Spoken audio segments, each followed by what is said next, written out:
একজন IAS officer 21 বছরের চাকরির জীবনে তার 25 বার ট্রান্সফার। আজকের গল্পটা এমন একজন অফিসারকে নিয়ে যার কাজের ধরন একটু সবার থেকে আলাদা। নমস্কার, আমি শম্ভু দে, আর আজকের গল্পটা শুরু করা যাক। তিনি হলেন টুকারাম মুন্ডে। কিন্তু কে এই টুকারাম মুন্ডে? 2005 সালে আইএএস অফিসার তিনি। মহারাষ্ট্রের বিভিন্ন জায়গায় কাজ করার সময় একটা জিনিসের জন্য তিনি বারবার পরিচিত হয়েছেন, নিয়ম ভাঙলে সোজা অ্যাকশন। নিজের দায়িত্বের জায়গায় তিনি কোনো রকম কম্প্রোমাইজ না করার জন্যই আলাদা রকম পরিচয় পেয়েছেন।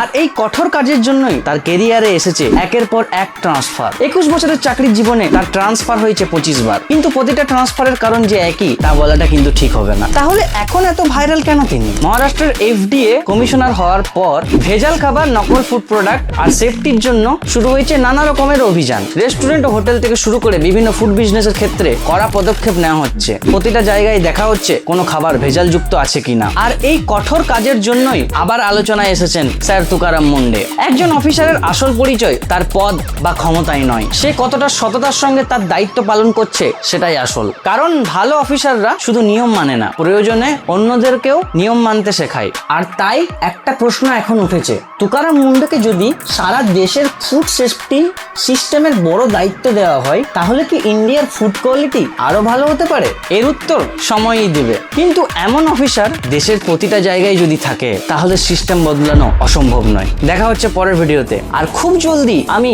এরকম ধরনের ডকুমেন্টারি বড় ভিডিওর আকারেও আনবো। জয় হিন্দ।